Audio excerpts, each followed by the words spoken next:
sekarang yang bisa dikatakanlah diberi keistimewaan oleh Allah untuk melihat seperti itu tuh yang dikatakan ramalan tadi tuh. Ada enggak sih di zaman sekarang orang yang diberi keistimewaan seperti itu?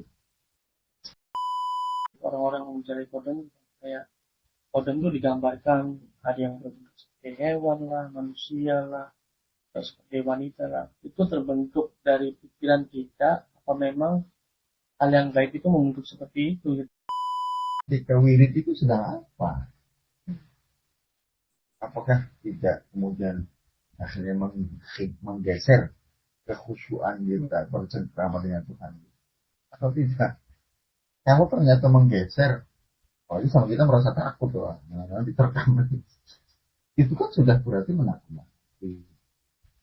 Atau misalkan ketika kehadiran itu kita merasa sakti, jadi kita tenang, kita dua macan, ya pokok anak apa-apa kan itu malah ya macan saja.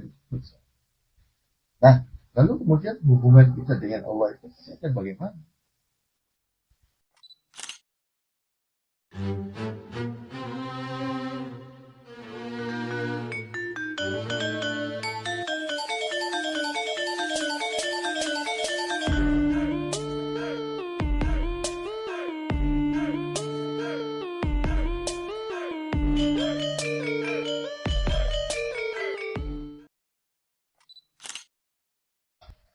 Assalamualaikum warahmatullahi wabarakatuh.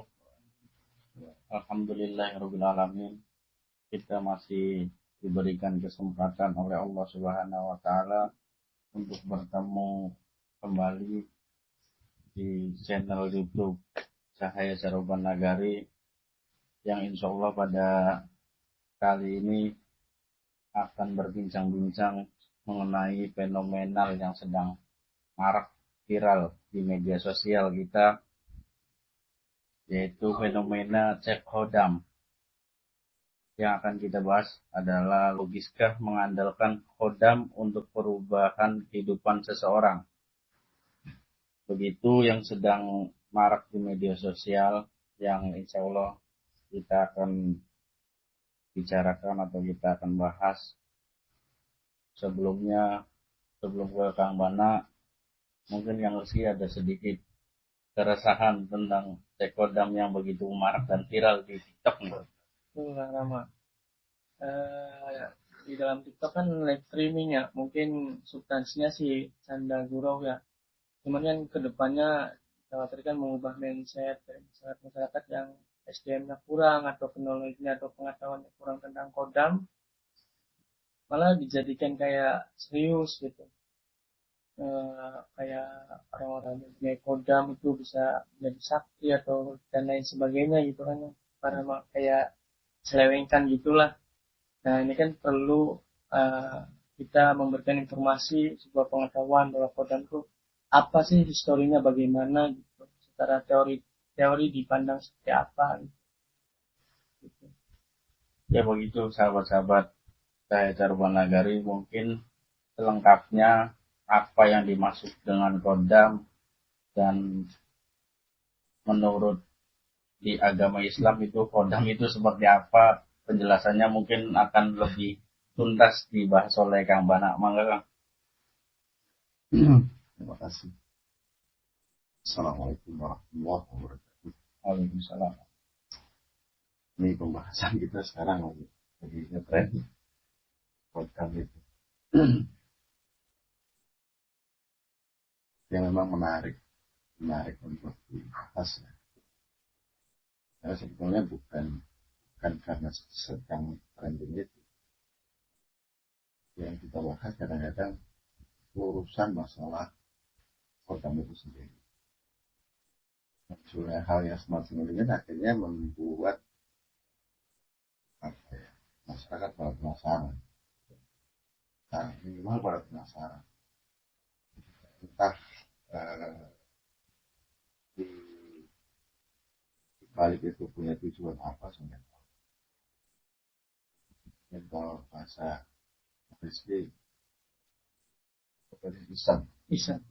Islam punya tendensi apa ya Pak,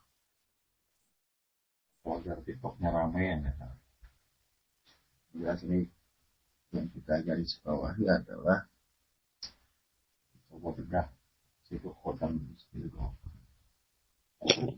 setelah kita pahami kodam itu sendiri apa atas apakah dia sudah memahami kodam itu dan tidak dipaham. Karena begini, kalau khodam ya secara bahasa itu kan diambil dari bahasa Arab khodam, dan itu kan artinya adalah membantu, atau menjaga, bisa diartikan seperti itu. Nah, yang lagi marak ini itu adalah melihat fenomena yang tidak tampak, seolah kemudian nyata. Apakah benar atau tidak benar, tidak tahu. Nah, secara prinsip membahas tentang khodam itu sebetulnya ya sudah sangat lama sekali. Mungkin ketika orang pertama kali mendengar bahasa khodam, orang langsung penasaran. Khodam itu apakah dari kalangan jin, apakah dari kalangan setan, dari kalangan malaikat. Ini menarik untuk kita. Ada yang meyakini bahwa khodam itu adalah dari kalangan jin yang ikut kepada seseorang, yang mengabdi kepada seseorang, yang intil terus pada seseorang sampai kemudian bisa berkomunikasi, bisa diajak kerjasama, bisa disuruh, bisa memberikan informasi dan lain sebagainya. Saya teringat bisa Nabi Sulaiman. Nabi Sulaiman itu di antara kisahnya itu kan menunjukkan jin, setan. Itu alam jinnya itu ya tunduk semua. Sulaiman itu tunduk sama Sulaiman. Tapi yang namanya jin ini kan sesuatu yang tidak tampak oleh kasat mata, tidak kelihatan. Dan sesuatu yang tidak kelihatan itu ya memang tidak bisa dikatakan nyata, dikatakan benar bahwa itu memang sesuatu yang nyata, tidak bisa. Makanya berbicara masalah khodam antara yang satu dengan yang lain itu bisa versinya beda-beda. Maka misalnya Garama, menurut saya Garama ada khodamnya macan, versi Rizky-nya, oh enggak, bukan macan, bukan gajah, khodamnya gajah. Ya, itu bisa terjadi karena persangkaan yang itu kan muncul dari buah bisa jadi khayalan, bisa jadi sesungguhnya memang ada yang membisikkan juga dari orang yang melihat. Kalau dalam Al-Quran itu ada allati waswisu fi sudurin nas minal jinnati wan nas, yang membisikkan waswisu dalam dada manusia minal jinnati dari golongan jin manusia. Artinya golongan jin ini memang bisa untuk membisikkan ke dalam dada manusia sehingga terdengar. Maunya nggak berbisik, berbisik itu berarti kan akhirnya manusia itu bisa mendengar. Nah, bisikan-bisikan dari jin itu kan bisa benar dan tidak benar juga. ketika bisa benar dan ketika bisa tidak benar, kalau kita mau apa? Ya, alangkah sangat tidak logis mencari kebenaran dari sesuatu yang tidak tampak itu. Karena kebenarannya tidak bisa diuji secara pasti. Kebenarannya tidak bisa diuji secara pasti. Namanya juga berbeda. Nah, kalau konteksnya dalam surat An-Nas tadi, malah kecenderungannya adalah was-was yang dimunculkan dari syaitan. Sehingga orang tidak bisa khusyuk, orang tidak bisa berpikir logis, orang terbawa pikirannya ke ranah-ranah yang gaib, orang sampai terbawa lah alam pikirannya terbawa, sehingga kewarasannya hampir hilang. Dan ngobrolin masalah kodam itu bisa menjadi asik akhirnya. Ya, asik. Awalnya penasaran. Lama-lama asik. Ketika Nabi Sulaiman bisa menentukan, ketika Nabi Sulaiman itu bisa betul-betul apa namanya, dipegang Nabi Sulaiman. Karena semuanya takut sama baik. Tapi ketika Nabi Sulaiman sudah wafat, nah mereka ini dari kalangan jin itu, dia membuat kitab-kitab sihir, kitab-kitab apa segala macam. Karena kita zaman dulu sekali sebelum Nabi Muhammad akhirnya, yang namanya dari golongan jin itu bisa ngintip untuk makhluk berita-berita dari langit, kayak bisa ngintip berita-berita dari langit. Jika ternyata betul kejadian 3 hari yang akan datang, itu bisa dilihat. Atau sesuatu yang tidak diketahui oleh kasat mata, itu bisa ditahu oleh mereka. Karena masih lalu lalangnya itu ya masih bebas sekali. Tapi ketika Nabi Muhammad itu lahir, dikuatkan ketika sudah menjadi Nabi, menjadi Rasul, apalagi, kan? Itu ditutup rapat. Jadi nggak bisa ada lalu lalang ke langit lagi. Nggak bisa. Info langit itu ditutup. Nah, cuman sihir-sihir yang dimunculkan oleh mereka pasca meninggalnya atau wafatnya Nabi Sulaiman itu memang menjadi sebuah propaganda bahwa Nabi Sulaiman ketika misalkan punya mukjizat, bisa ngobrol dengan semut, bisa ngobrol dengan binatang, bisa ngobrol dengan menunjukkan apa segala macam. Seolah-olah dikesankan ya, kitab-kitab mereka itu ya sihir gitu. Kemudian dibersihkan oleh kanjeng Nabi Muhammad bahwa yang terjadi pada Nabi Sulaiman itu bukan sihir, disebut dengan sihir. Nah, khodam ini ya, kayak yang sedang dibahas rame TikTok ya. Saya sebetulnya ya nggak jelas saja, nah, pernah lihat gitu. Tulis nama gitu ya, ada khodamnya atau enggak. Kalau misalkan tidak ada, bisa diisi khodam. Kalau sudah diisi khodam kan berarti sudah ada harapan. Untuk apa sih khodam itu? Nah ini. Nah, yang harus dipahami terlebih dahulu adalah tinjauan secara hukum dulu. Yang namanya cek khodam itu secara syariat sebetulnya termasuk apa? Yaitu, ada satu prinsip misalkan di dalam Al-Quran itu dijelaskan bahwa ulai ya'lamu ma fis samawati wal ardh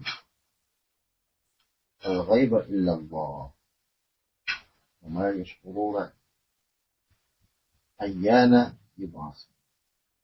Jadi kanjeng Nabi itu diperintah oleh Allah Subhanahu wa taala, katakanlah saya Muhammad, tidak ada siapapun di langit dan di bumi yang mengetahui sesuatu yang gaib selain tegas. Allah menyampaikan kepada kanjeng Nabi untuk menyampaikan kepada umatnya bahwa segala sesuatu yang gaib, yang tidak tampak, yang ada di langit maupun yang ada di bumi, itu tidak ada yang mengetahui kecuali Allah saja. Pengecualian itu jelas, cuma Allah yang tahu. Ya. Bahkan seseorang itu tidak akan pernah tahu kapan akan dibangkitkan setelah mati. Tidak tahu. Karena itu termasuk sesuatu yang gaib. Nah, khodam itu termasuk gaib bukan? Khodam itu termasuk yang gaib atau bukan? Makanya kalau misalkan ada orang yang merasa bahwa dirinya tahu ada khodam, ya, bisa melihat atau tidaknya, ada ini khodamnya apa, ini khodamnya apa, berarti kan dia memproklamirkan bahwa dirinya bisa melihat yang gaib. Nah, dalam surat An-Naml ini sangat jelas sekali bahwa tidak ada yang tahu yang gaib itu selain Allah saja. Ini Imam Syafi'i sendiri ya, itu tegas. Imam Syafi'i siapa juga Imam Syafi'i. Jadi kalau misalkan ada orang yang aku bisa melihat ini itu bohong.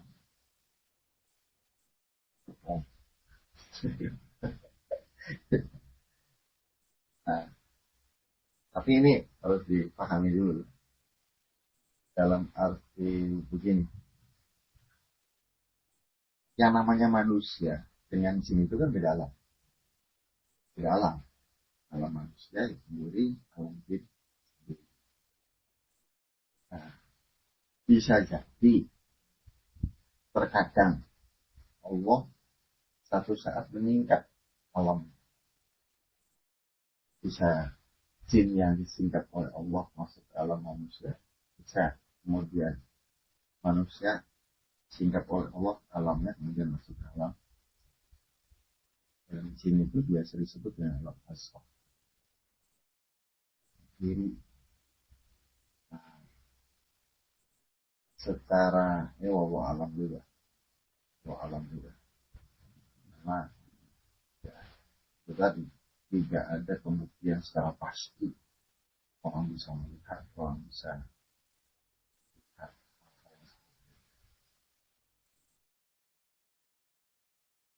Ketika tidak pasti, ya susah dibuktikan.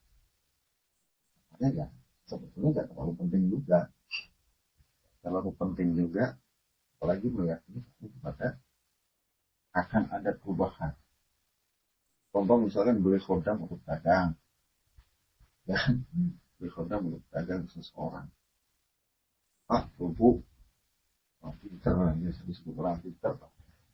Saya jualan, kita dikasih khodam untuk jualan, kira-kira laris. Lalu orang itu ngasih khodam, laris. Ini kira-kira merusak nggak sih? Keyakinan orang yang minta itu. Ini merusak.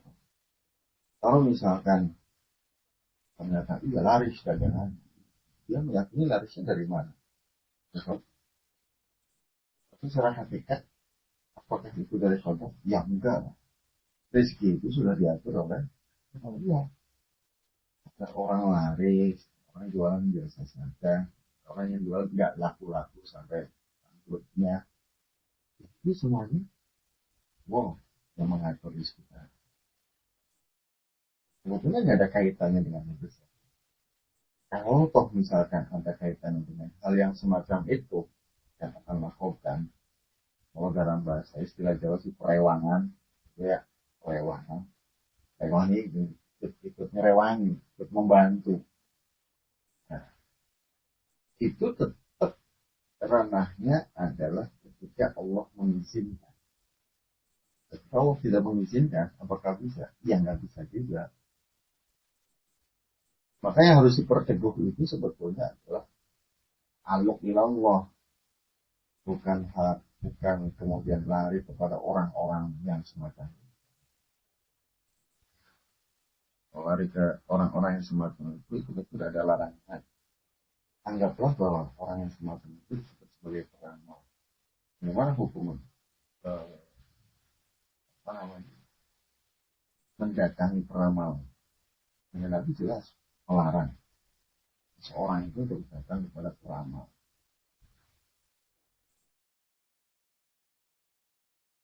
Nah ini kan fenomena yang semacam ini seperti hiburan, tetapi nyerempet-nyerempet urusan keyakinan.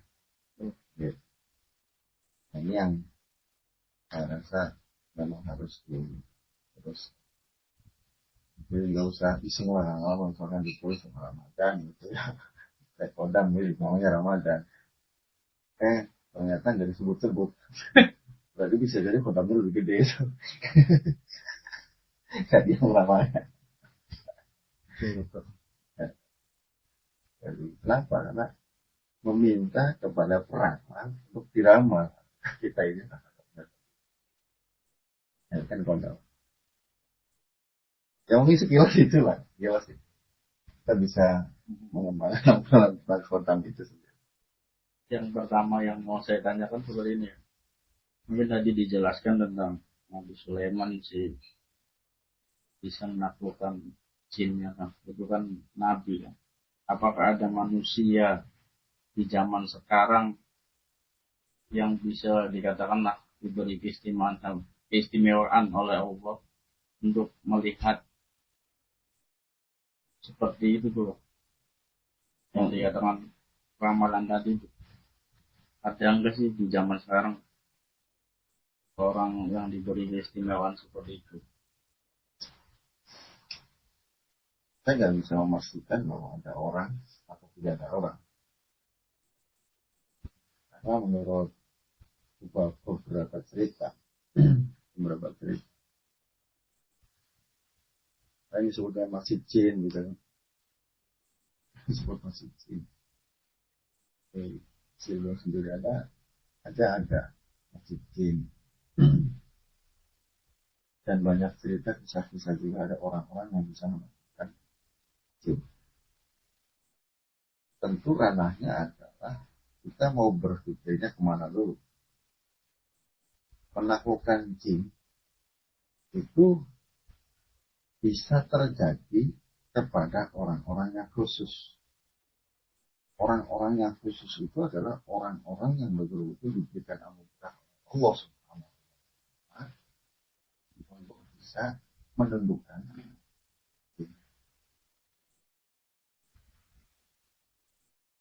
Tapi ada juga terkesan orang mempelajari ilmu-ilmu tertentu, ya, lalu kemudian dia menjadi sakti, lalu kemudian bisa menentukan jin juga. Gitu. Ada yang diusahakan, ada yang tidak diusahakan. Yang diusahakan bagaimana? Yang tidak diusahakan bagaimana? Atau yang tidak diusahakan ini termasuk orangnya bagaimana? Yang orang yang mengusahakan ini, orangnya seperti apa? Pada prinsipnya, kalau misalkan ada orang yang tahu atau bisa melihat tentang makhluk jin tadi, itu bisa jadi ketika itu Allah memberikan anugerahnya untuk bisa dibuka, akhirnya bisa. Itu yang disebut dengan mungkin karomah atau misalkan ma'unah, orang dari Allah dibukakan sedekat dalam kasus tertentu untuk menolong seseorang, yang bisa terjadi. Tapi dalam momen tertentu juga orang ini nggak bisa, ketika tidak diberikan izin, tidak bisa. Jadi kalau misalkan selalu bisa, nah, ini mungkin batasan agama yang selalu bisa. Ada amalan-amalan yang kemudian sengaja untuk mengundang khodam. Ada yang tidak sengaja, khodam itu ikut sendiri. Kamu ngamalin ini, maka apa namanya? Kamu akan bisa seperti ini. Kamu mengamalkan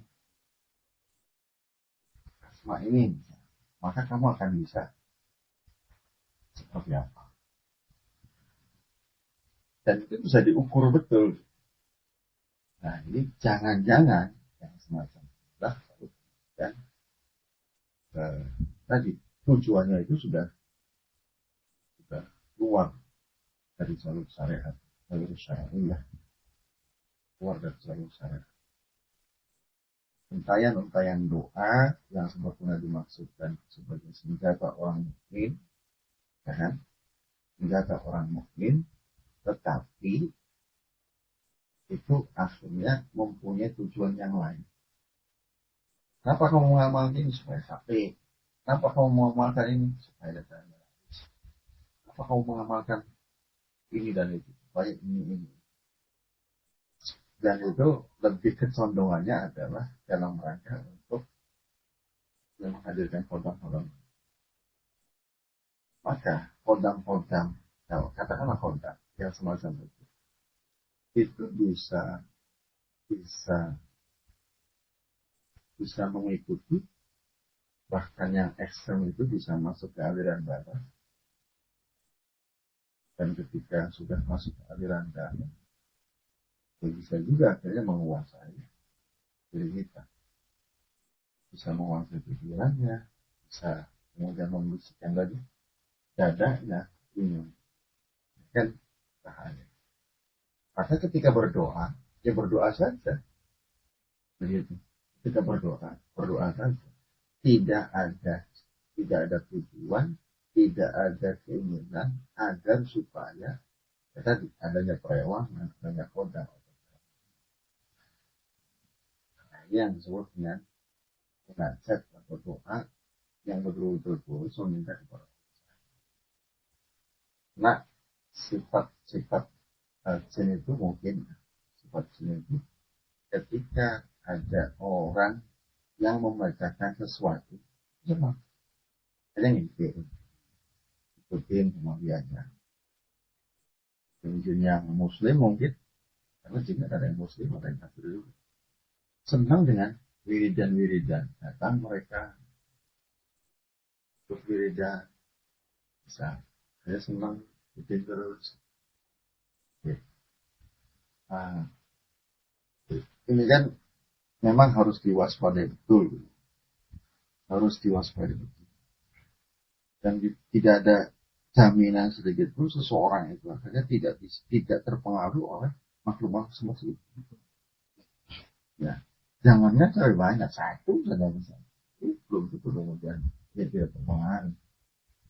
Karena kita punya keinginan, mereka juga punya keinginan, bisa membisikkan dan jadi yang paling amannya itu ya mengokohkan diri kita dalam urusan apapun, termasuk meminta perlindungan, termasuk meminta kekuatan, meminta apapun itu ya kepada Allah semata.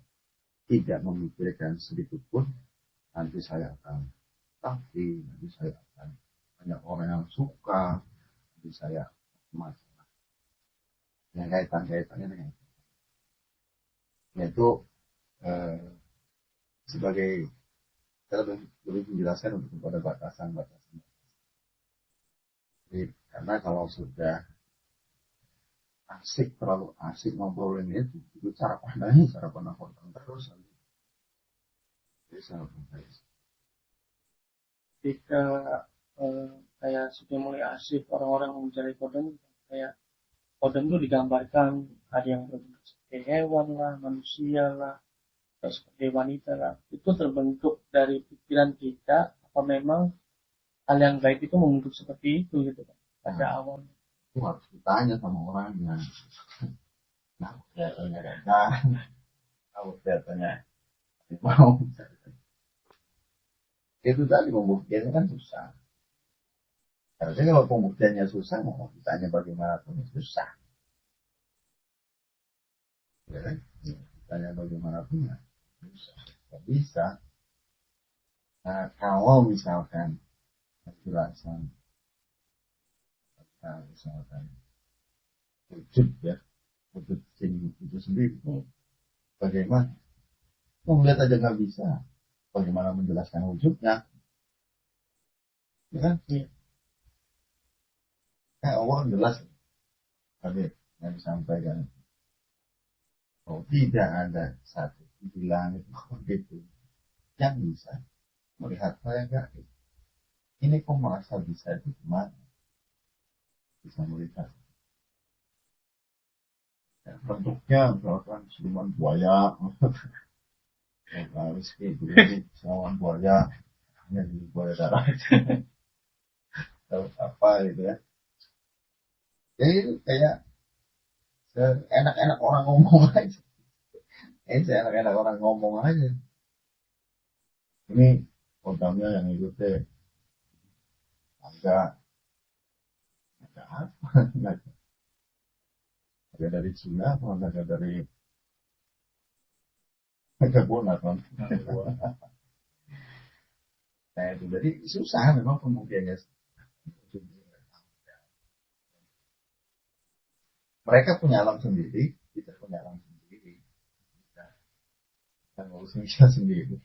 Mereka juga punya urusan sendiri. Tapi yang jelas, yang secara pasti adalah kita dengan mereka itu diciptakan oleh Allah itu nanti beribadah kepada Allah. Samanya itu. Maka ada yang muslim, ada yang tidak muslim juga. Begitu. Artinya ketika orang itu menggambarkan apakah itu kerjaan dari setan yang memang ingin menjerumuskan kita gitu kan. Karena kita ya tergelincir gitu pada hal-hal yang seperti itu, maka itu kesempatan setan gitu untuk mengubah mindset kita mulai dari ibadah kita jadi nggak benar tujuannya. Apakah dari situ gitu bisa jadi? Ya, kita kan nggak tahu bahwa eh, ini jin ini muslim atau kafir. Nggak tahu kan? Jin ini muslim atau kafir. Kemudian seolah-olah tergambar, tervisualisasi oleh batin kita lah bahasanya batin kita. Gambarnya adalah ini. Contoh misalkan, kali wirid, jadi pikir, jadi lalu kemudian ada sesuatu yang datang. Belum, wah, bentuknya macan misalkan, kumbang, orang hitam, ya kan? Atau macan belah, wujudnya, belum. Ya, antara yang kita sedang lakukan, lalu kemudian hadirnya itu semua, ini fungsinya apa? Macan ini ngomong, saya ingin ikut dengan Anda, saya ingin menjadi pelayan Anda. Nah, dirimu ini ketika wirid itu sedang apa? Apakah tidak kemudian akhirnya menggeser kekhusyuan kita bercengkrama dengan Tuhan atau tidak? Kalau ternyata menggeser, oh ini sama kita merasa takut loh, nanti terkam. Itu kan sudah berarti menakut-nakuti. Atau misalkan ketika kehadiran itu kita merasa sakti, mungkin kita tenang, kita dua macan, ya, pokok anak apa-apa, kan itu malah, ya, macan saja. Nah, lalu kemudian hubungan kita dengan Allah itu bagaimana? Gitu kan? Misalkan ia benar ya, dia muslim dan ikutnya nggak masalah, bisa jadi ikutnya nggak masalah, tapi ketika mengganggu batinnya kita dengan Tuhan, menggeser, merasa sakti, nggak bisa khusyuk, macam-macam lah, kemudian mengganggu keharmonisan antara diri kita dengan Tuhan, itu namanya kita sedang bergeser. Nah, batinnya kita sedang bergeser. Pertama misalkan lagi senang-senangnya baca sholawat. Bagus ke baca sholawat. Bagus ya? Bagus. Perintah oleh Allah Subhanahu wa Ta'ala. Kalau yang kafir atau setan itu sesungguhnya musuh yang nyata bagi manusia. Jadi mereka itu pengen mengganggu. Mereka itu pengen menyesatkan. Menyesatkan dengan apa? Ya bisa jadi itu dengan visualisasi tadi. Visualisasi dengan bisikan-bisikan yang tadinya sholawat itu bentuk sebuah kerinduan kepada kanjeng Nabi, ketulusan karena menjalankan perintah Allah dan perintah kanjeng Nabi, akhirnya dia bersolawat, juga bersolawat. Muncullah hal-hal yang semacam itu. Maka kalau digambarkan itu begini, ada orang yang sedang menuju ke Allah, digambarkan menuju kepada Jakarta. Orang yang sedang menuju ke Jakarta itu ada jalur jalan tol, jalur biasa. Nah, jalan tol dan jalur biasa ini kan menentukan waktu. Lalu kemudian di jalan tol atau di jalan biasa ini menemukan fenomena. Anggaplah fenomena itu adalah perwisata. Tempat wisata itu kan asik, kelihatannya ya asik. Ada yang laut, ada yang pegunungan, mungkin ya, ada permainan-permainan apa. Nah kita singgah di situ, ketika suka sekali di tempat wisata tadi, jangan-jangan menuju ke Jakarta dulu, lebih senang di situ. Padahal Jakarta masih belum. Nah, saya gambarkan begitu. Artinya, ketika seseorang itu sedang betul-betul mendekat kepada Allah Subhanahu wa Ta'ala, itu tidak sedikit lalu kemudian diganggu oleh bangsa-bangsa kafir semacam. Ada yang maunya pengen ngintil lah, ada yang mau jelas-jelas mengganggu lah, ada yang jelas-jelas menyerang lah. Gitu. Benteng kita apa? Ya doa kepada Allah saja. Bukankah kita diajarkan selalu mengucapkan Alhamdulillah, Nasyaitonirrajim. Nah, termasuk juga kita berlindung kepada Allah dari kejahatan jin dan manusia. Bisa melakukan kejahatan? Bisa. Bisa melakukan kejahatan kepada. Bisa jadi kita pun bisa melakukan kejahatan kepada jin. Kadang jin tidak melakukan apa-apa, tapi dituduh wah jin anu. Iya, kenyataannya nggak tahu. Sendok hilang, jumpernya jin. Oleh hati. Oleh ngaruh. Lupa naruhnya di mana. Itu sering terjadi. Itulah, jadi apa ya? Fenomena spiritual. Kalau saya katakan fenomena spiritual itu kadang-kadang mengganggu aktivitas ibadah kita. Ibadah kita yang tulus karena Allah, pengen bergantung kepada Allah Subhanahu wa Ta'ala, diganggu dengan apa? Orang dekat kepada Allah, tiba-tiba doanya bisa menjadi ampuh. Malam satu wiridan Masjid Agung Kesepuan misalnya. Ya, tiba-tiba tambah soleh, datanglah orang lama minta doanya, ini kamu berdoa kabul itu dan tiket saya pernah sihirnya hilang. Apa yang dirasakan oleh Karama? Bisa, aduh, ya gara-gara saya mengamalkan sesuatu, saya sakti, saya bisa. Itu gimana? Bisa kacau. Padahal doa yang menggerakkan doa adalah Allah, yang mengabulkan adalah Allah. Apa kaitannya denganmu? Kaitanmu itu hanya sebatas menjalankan takdir. Ada orang yang bisa doa lalu kemudian doa. Gak boleh mengklaim bahwa gara-gara doa itulah. Nah, gara-gara doa itulah lalu kemudian orang itu sembuh. Gara-gara doa itulah lalu kemudian orang itu sukses. Gara-gara doa itulah akhirnya sihirnya itu. Nah, kalau digambarkan ya mungkin bisa hanya sebatas alat-alat saja. Yang mengizinkan, yang menganugerahkan semuanya adalah Allah. Oke. Nah, ini katakan ya, kan doa itu ya sejenis saja. Bagi saya itu senjata. Orang yang beriman. Ya, itu sebagai senjata. Senjata itu ya menjadi sebuah kekuatan yang diberikan oleh Allah Subhanahu wa Ta'ala yang mungkin. Jadi menjaga diri kita agar tidak terpengaruh, sebetulnya lebih enak begitu Iya. dari hal-hal yang semacam itu. Kalau terpengaruh asik gitu, asik. Nanti akhirnya yang satunya ngaco, yang satunya lebih ngaco lagi, dan lupa ngaco-ngaco. Sudah ngaco semua kacau. Itu.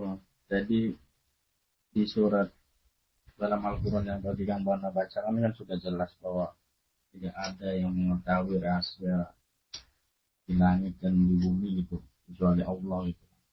Tapi dalam prakteknya di masyarakat itu banyak sekali kan yang disebutkan tadi lah, meramal atau membaca apa garis hidup orang nanti ke depannya seperti apa, dan bahkan dikasih amalan-amalan harus begini begitu, yang dikatakan yang mana tadi kan bagaimana kita bersikap untuk membentengi diri, apakah ada amalannya juga nih kita nih untuk mengantisipasi diri kita agar tidak terjerumus dan tidak masuk dalam lubang seperti itu lah. Ya, yang harus dibentengi terlebih dahulu itu sebetulnya main pikiran kita. Lalu hati juga harus dijaga agar tidak ada keterpengaruhan yang seperti itu. Kalau sifatnya doa, jadi setiap kita baca Alhamdulillah minasyaitonir rajim itu kan tidak boleh. Nabi juga mengajarkan doa tersebut. Alhamdulillah wa qudratihi syarri ma asifu wa ta'ala. Kita perlindungan kepada Allah dari persangkaan takut, sesuatu yang ditemui gitu kan. Lalu mengajarkan. Atau misalkan ketika masuk di kamar mandi, kan ada doanya. Doa masuk kamar mandi. Itu kan dalam rangka agar seseorang itu menghijab dari penglihatan makhluk gaib. Allahumma ini a'udzubika minal khubuthi wal khaba'ith. Itu kan doa meminta perlindungan kepada Allah agar dari golongan mereka itu tidak bisa. Jadi kalau misalkan tidak baca doa itu kesalahan. Jangan lupa doa. Ya kalau Nabi mengatakan termasuk ada doa yang sepertinya doa Ibu Ahmad dari Tuhan, dan bisa dimana Nabi diberikan doa tersebut tatkala Sayyidina Hasan menolak dan Jibril datang memberitahu bahwa Sayyidina Hasan ini terkena Rifullah. Bagaimana? Dibawalah keluar Rifullah. Nabi belajar doa Al-Fatihah itu diajarkan dengan berdoa buat Rifullah. Yang makan itu supaya terhindar dari hal yang sifatnya gaib. Tapi di dalamnya juga sifatnya bukan hanya yang diucapkan. Kita sehat, terjauh dari unsur-unsur sihir, Mas. Dari buah. Nah, ini yang secara syariat itu cukup. Gitu. Ada cukup itu ya untuk membentengi diri kita. Doa-doa yang sangat. Dan sebetulnya pada intinya ketika melafazkan doa itu harus dibarengi dengan keyakinan bahwa ketika kita berdoa memohon kepada Allah, Allah akan memberikan benteng. Contoh misalkan, saya kira lebih keren orang yang selalu berzikir kepada Allah. Berzikir kepada Allah itu orang yang hatinya selalu kembali. Allah, Allah. Di waktu dimanapun dan dapat itu. Dia sedang duduk, dia sedang berbaring, dia sedang jalan. Ingat sama Allah. Ketika hati selalu ingat sama Allah, itu sebetulnya aliran darah yang mengalir kepada tubuh kita terisi oleh zikir tadi. Ketika terisi oleh zikir tadi, maka secara otomatis jangankan sampai masuk ke dalam hati. Hati sudah penuh dengan Allah. Sampai ke darah-darahnya juga sudah penuh dengan Allah tadi. Yang dari unsur gaib pengen masuk pun nggak bisa. Jangan salah loh. Setan itu bisa masuk ke darah. Setan itu bisa masuk ke dalam darah manusia. Kalau sudah masuk ke dalam darah manusia, kira-kira gimana? Dia bisa merusak pikirannya, bisa merusak tingkah lakunya, kemudian akhirnya tingkah lakunya agak karuan. Sudah mulai terhentikan dari itu. Dan coba, pernah nggak kita berpikir kenapa kita melakukan sesuatu yang dilarang oleh Tuhan? Padahal tahu nggak boleh. Kok melakukan? Setelah melakukan kita biasa. Nah, pada saat kita melakukan itu apakah murni nafsu kita saja? Atau jangan-jangan ada unsur yang membisikkan? Makanya yang namanya iblis itu dia itu punya anak-anak menjadi 9 nama. Ada yang tugasnya ngikutin terus, ada yang tugasnya mengganggu keharmonisan keluarga, ada yang tugasnya di pasar mengganggu, ada yang disebut dengan awan. Awan itu tugasnya adalah meniupkan syahwat kepada orang. Jadi orang tertarik sampai berzina. Itu dari awan. Nah, coba melihat awan gimana? Nggak kelihatan ya. Awan ini nggak kelihatan. Tiba-tiba sudah terjadi, kita kemudian sadar. Ada peran akwal di sana. Maka kita harus minta perlindungan. Nah, ulama itu membentengi dari kemaksiatan itu diantaranya adalah ketika kita akan melakukan kemaksiatan, istighfar terlebih dahulu. Belum melakukan, istighfar terlebih dahulu. Ingat-ingat saja, siapa yang melakukan istighfar. Apa faedahnya? Ya tidak sama melakukan akhirnya. Nah, sudah istighfar dulu. Ada yang disebut dengan setan abjad. Abjad itu sangat putih. Ya, ini punya tugas untuk dari iblis menggoda para nabi, para rasul, para wali. Kalau para nabi, para rasul tidak bisa tergoda. Wali kadang-kadang bisa tergoda oleh ya. Ini setan terserat ya. Para kiai, para ulama, ya. Ini godanya sama abjad.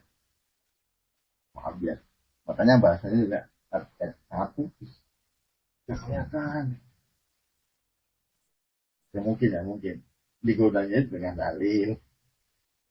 Ada itu di dalam kitab Wasiatul Mustafa itu menggambarkan bagaimana kemudian setan itu memisahkan kepada manusia.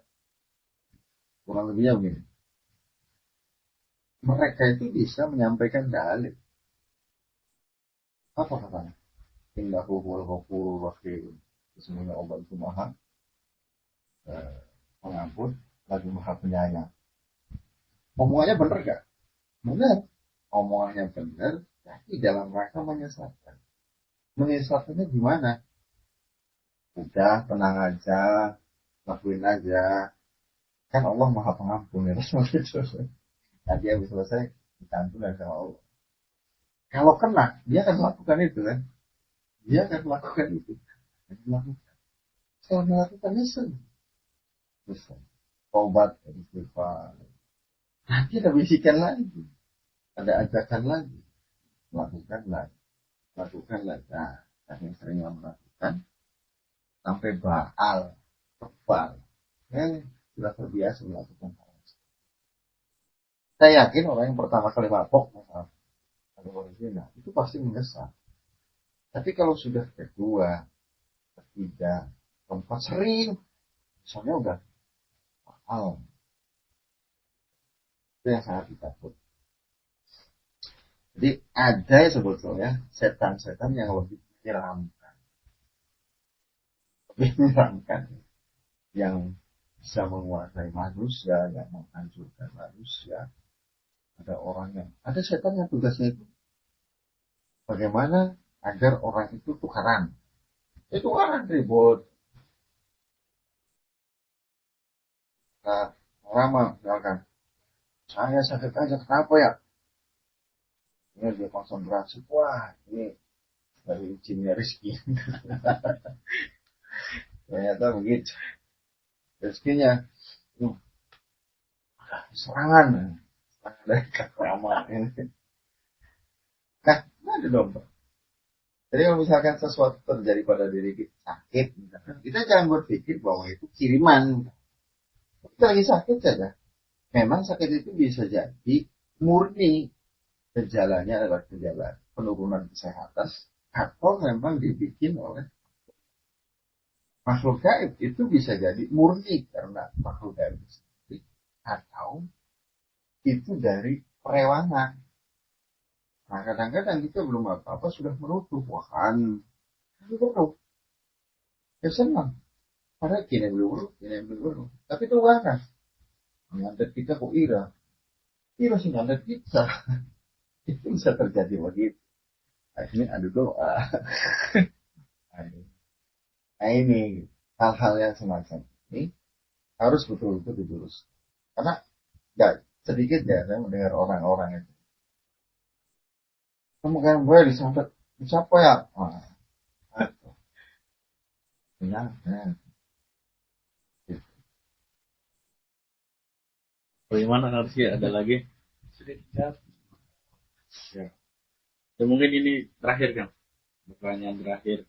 Nah, tidak ada yang menarik lagi kita terakhir. Mungkin ada pertanyaan dari orang di luar sana. Sebenarnya membahas tentang kodam ini ada nggak sih pembahasan tentang kodam di kitab-kitab ataupun di Al-Quran sendiri itu? Tidak ada kalau Al-Quran kan menggambarkan sesuatu yang kayak gitu ya, dan nggak bisa dilihat. Atau kalau misalkan digambarkan itu orang yang bisa melihat ini ketika tidak diberikan anugerah dan bisa. Artinya kalau misalkan ada pun itu atas izin Allah, ya itu tidak bisa diusahakan aslinya. Kalau misalkan bisa diusahakan, ini, melakukan ini, oh bisa melihat ini, bisa ini, itu sudah apa ya namanya? Ya sudah masuk ke alam mereka, sudah alam mereka. Kalau kitab-kitab yang membahas tentang hal yang semacam itu banyak, banyak, banyak.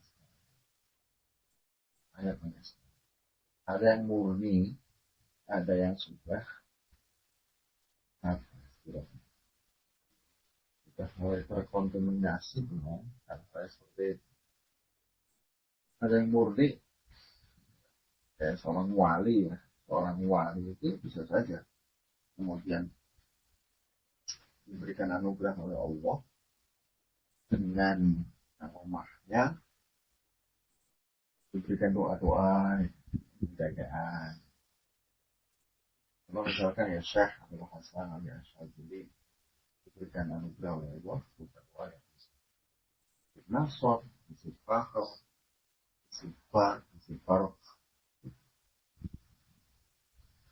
itu pula dengan syekh-syekh yang lain, Abdul Qadir Jilani, ya, amalan fisiknya, Ahmad Tijani, banyak dalam kitab Ahsar Awad, itu tuh sebagai benteng dari siapa? Dari Allah, ya, dari Allah. Nah, tapi nggak ada sedikit pun dari wali-wali yang dalam rangka ya khodam tadi, dalam rangka khodam tadi, dalam rangka khodam. Jadi apa ya?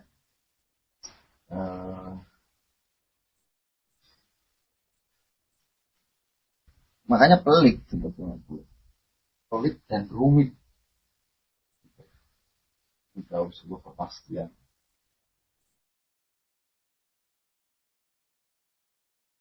Ya, itulah kira-kira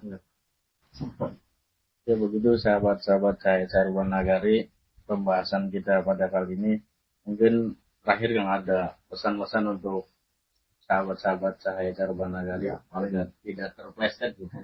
paling ada ya. Samuralnya sebetulnya di sini itu lebih menceritakan kepada bergantunglah kepada Allah tanpa bergantung kepada makhluk sedikit pun. Karena ketika sudah kita menggantungkan kepada sedikit saja makhluk, itu sudah sedikit menafikan kekuasaan Allah. Dan ini termasuk pelindang setan, pelindang iblis. Jadi bagaimana caranya kita perlu Allah, orang yang bisa selamat pada hal-hal yang seperti itu adalah orang-orang yang dekat kepada Allah. Makanya was'alu ahla zikr untuk belajar Allah. Bertanyalah kamu sekali kepada ahli zikr. Itu adalah orang yang selalu online dengan Allah, orang yang dekat kepada Allah. Jika kamu tidak paham, tidak tahu, kita ini dengan hal-hal yang semacam itu tidak tahu. Ya, maka bertanya saja kepada dekatkan kita kepada para ulama, para kiai, agar tidak terjerumus. Ya, tidak terjerumus. Jadi apa tujuan hidup kita? Kalau memang pure ibadah kepada Allah Subhanahu wa Ta'ala, ya jangan terpengaruh tentang orang.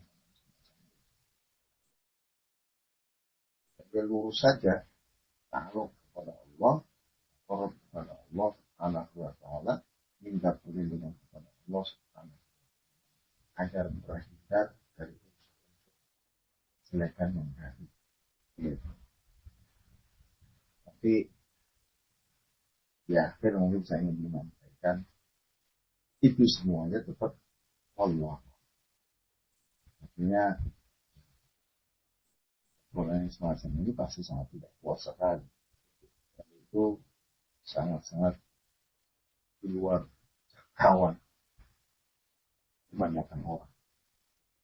Jadi ya paling nyaman itu dekatnya orang-orang yang dekat kepada Allah, insya Allah akan selamat. Dan kita bisa lihat secara sopir saja. Lihat saja orang yang dekat kepada Allah. Kalau orang-orang dekat kepada Allah, wiridannya, bacaan-bacaannya akan menghadirkan, akan menumbuhkan sebuah ketertarikan, kedekatan, tertarik Amalnya itu menuju kepada Allah. Tapi kalau misalkan dengan amalan-amalan tertentu, ya kita akhirnya menjadi sombong, jadi angkuh, jadi orang yang tidak bisa dinasehati, itu jadi produktif. Nah, walaupun kita ini ya manusia, tapi manusia itu ya tahapan-tahapannya, ada syakilahnya, ada kapasitasnya. Nah ini yang tahu itu adalah ya sang pembimbing hadis. Saya hal-hal yang kaitannya dengan ramalan, ramal semacam itu selalu saja. Toh kan Nabi pun juga menyarankan dan melarang untuk mendekati ramal. Lalu kemudian juga disubuhkan dengan hal-hal yang seperti itu dan banyak sekali yang ikut-ikutan dan ikut-ikutan. Tapi sama-sama nggak tahu. Ya.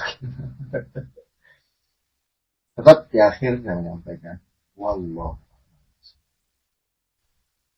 Ya mungkin sampai di sini perbincangan kita, pembahasan kita pada kali ini.